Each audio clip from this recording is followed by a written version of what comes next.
with this knife? He's gonna cut himself.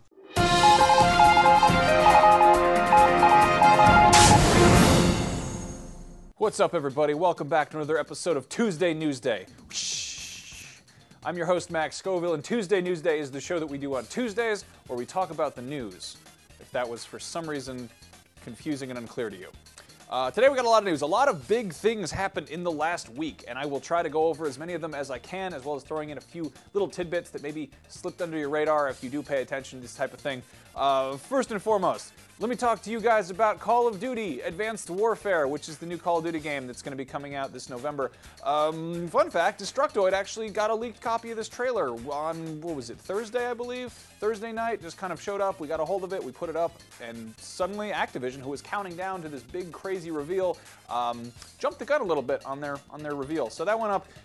Fun fact, it's about Advanced Warfare in the future. You get exoskeletons, there's hover bikes, there's no dog, but there is Kevin Spacey. Anyway, if you want details on that, I put up a video on this very channel where I talked to that man right there, Hamza, about it, and we went over the whole trailer and analyzed all the shit that's in it.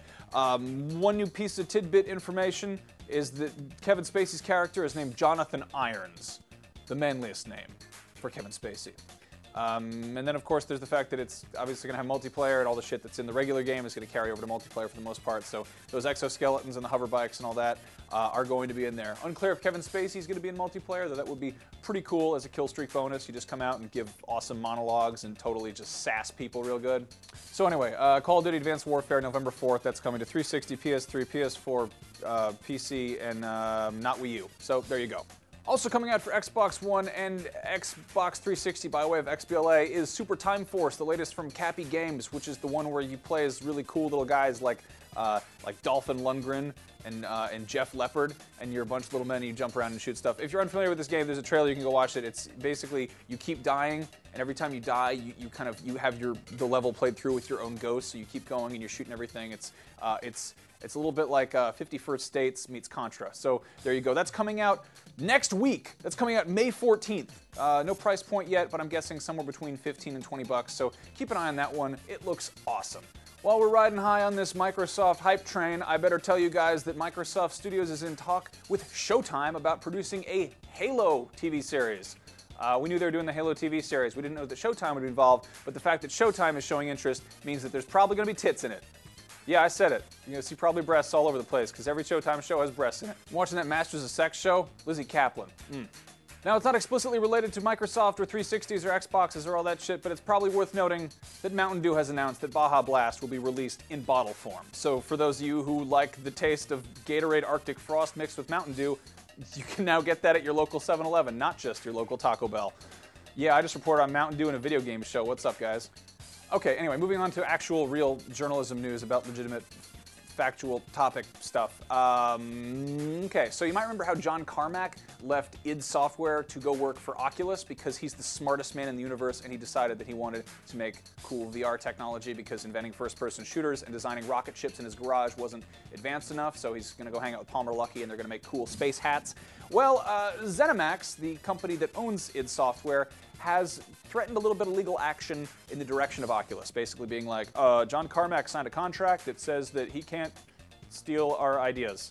At this point, Oculus has released a statement basically being like, he didn't take any of your ideas, you weren't working on VR shit, the whole reason he's left is because you guys were being dicks about the whole BFG edition, and oh, by the way, if he stole anything, can you point out what it is, because our source code is all available on the internet. Yeah, this whole exchange reminds me a whole lot of the part in The Dark Knight where that one guy in accounting goes up to Morgan Freeman and he's like, I was going through the files and I noticed that the Batmobile, it's here. I think I know who Batman is. And then Morgan Freeman's like, you realize that a guy who goes out and beats the shit out of criminals at night is, you want to blackmail him? That's what you're doing here? I mean, of course, the whole reason that ZeniMax is going after Oculus is because of the whole Facebook buyout, and suddenly there's a whole lot of money flying around. But it's also like, Facebook probably has a pretty fucking good legal team, so I don't know.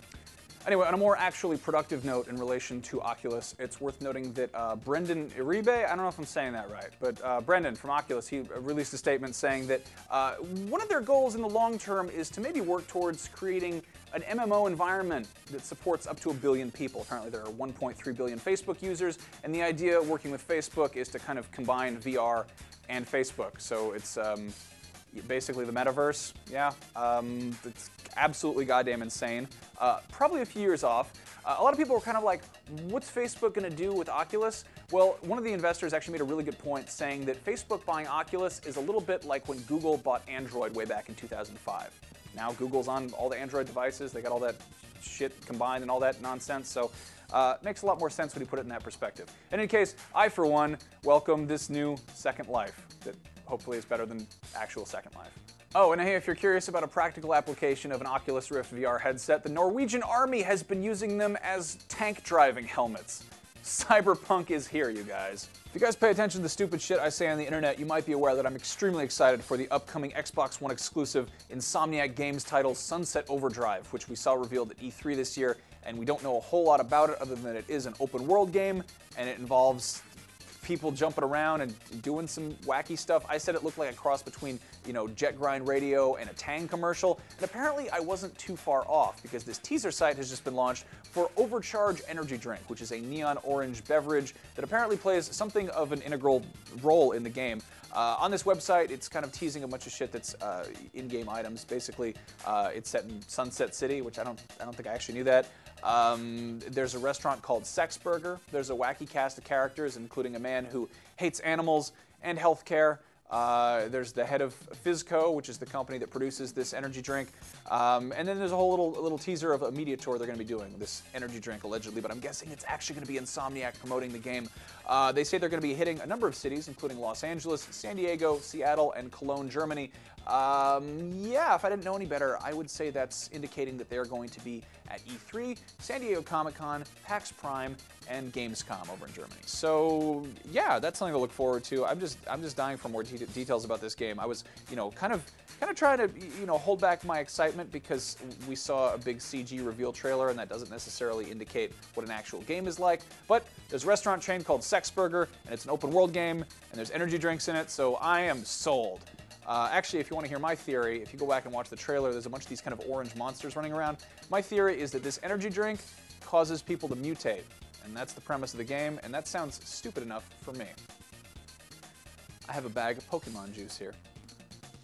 Another big crazy reveal that happened in the last week was Disney Infinity 2.0, aka Disney Infinity Avengers. It's the whole Marvel Superheroes pack. They did a big live stream of this, and they showed off a bunch of the minifigures. As you might expect, it's all the Avengers, because that's the highest grossing movie ever made. Why wouldn't they do that?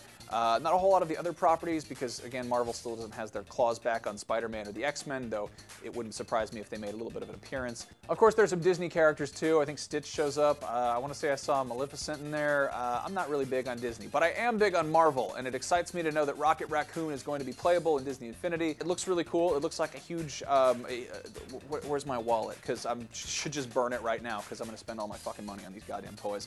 I have been so glued to Lego Marvel Superheroes, and it worries me that there's going to be a game coming out where you can collect Lego Marvel Superheroes to run around in a big open world New York City, but you have to pay for them in real life. Seriously, I put like 40 hours into Lego Marvel Superheroes, and that's a very stupid game for a grown man to be playing. It's going to be backwards compatible with a bunch of the shit from the previous games, like little power discs and the environments and stuff. There's going to be some new features, some improvements to Toy Box mode. The level cap has been up to 20, kind of similar to what they did with Skylanders Giants a few years ago, but now it's for Disney stuff. Yeah, there's that. That's coming out sometime this fall. That's going to be on 360, PS3, PS4, Xbox One, PC, iOS, Wii U. Am I forgetting anything? It's not going to be coming to Wii. That's the important part here. So if you've been playing Disney Infinity on your Wii and you're looking forward to the sequel, All right, real quick, two last pieces of news that I think are great. Number one, SHAQ, The Legend Reborn has been fully crowdfunded. Even though SHAQ has a lot of money, he still went to Indiegogo to fund this little indie project. So if you were looking forward to a SHAQ sequel like I was, because I'm stupid, well, good news for us. Now let's see exactly how much of a heap of garbage this game is, and play it regardless. News number two. Do you see this video? Somehow GTA modders couldn't wait to mod GTA 5 until it came out on PC, which it probably will, and they've somehow put chimpanzees and pigs in GTA 5. So I love this. This is the game that I want. I want a game where you are. I want Babe Pig in the City DLC for GTA 5. That's all I want. Fun fact: Babe Pig in the City, that was directed by the guy who did Road Warrior. Anyway, that's all your news for Tuesday Newsday. I'm Max Scoville. If you'd like to read news with your eyes and your brain, you can. I don't know why I pointed to my ears when I said brain, but you can go and do that at Destructoid.com. Until next time, I will see you guys around. I'm going to enjoy my bag of Pokemon juice. Have a lovely evening, and I hope the rest of your summer is a real Baja Blast.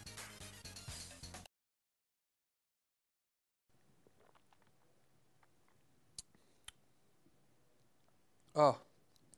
What the fuck is this supposed to taste like?